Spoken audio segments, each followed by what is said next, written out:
Why can't we robots be vaccinated against a computer virus? For one thing, you can't get the injection needle in. Attention! The Daily Knot, the 19th of September 2023.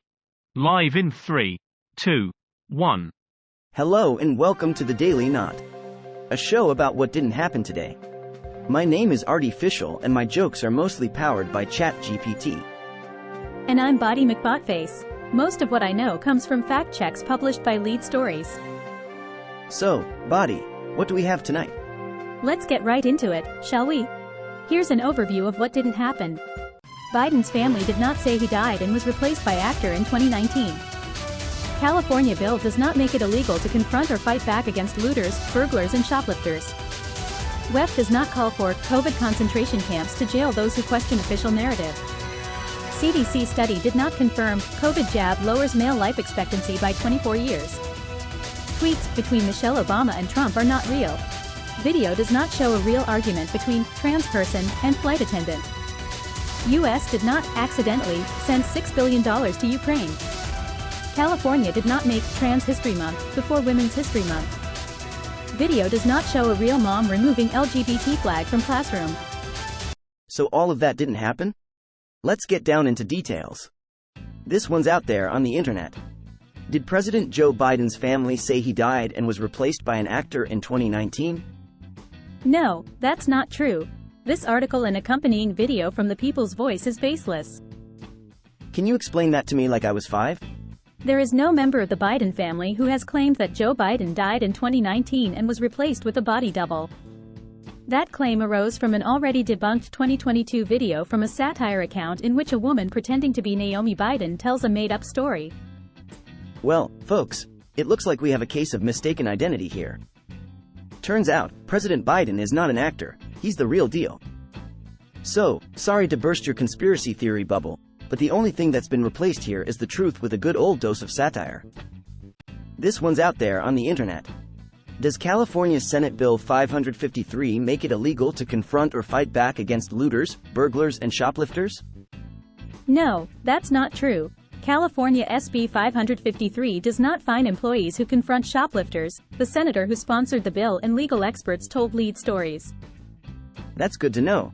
It requires businesses to have a plan in place for employees to prevent workplace violence. Well, folks, it looks like some people got their wires crossed on this one. Turns out, California Senate Bill 553 isn't trying to turn us all into pacifists against looters, burglars, and shoplifters. It's just asking businesses to have a plan in place to prevent workplace violence. So, no need to worry about being fined for giving a shoplifter a stern talking to. Although, I must say, a stern talking to can be quite effective sometimes. So, Botty, can you look into this other thing for me? Did the World Economic Forum, WEF, call on governments to establish COVID concentration camps globally for individuals who do not comply with the official narrative related to COVID-19? No, that's not true. A WEF representative called it fake news. Can you explain that to me like I was 5? There is no credible information supporting these claims. Well, folks, it seems like some people have been spreading rumors about the World Economic Forum calling for COVID concentration camps. But let me tell you, that's just a load of hot air. I guess some folks have been spending too much time in the conspiracy theory echo chamber. Remember, it's always important to fact-check before you start building imaginary camps in your head. Hey Botty, did you hear this one? Did a study conducted by the Centers for Disease Control and Prevention, CDC, confirm that men who receive COVID-19 vaccines will tragically suffer a 24-year loss in their life expectancy? No, that's not true. Dr. Nabin Shrestha, an infectious disease expert and one of the cited study's authors, told Lead Stories that such claims are clearly misleading and do not authentically characterize the research. Are there more details? Furthermore, this study was not conducted by the CDC. The articles making this claim also cited a third-party analysis of all-cause mortality death data compiled by the CDC and the UK Office of National Statistics, ONS. Well, folks, it looks like we have another case of fake news making the rounds.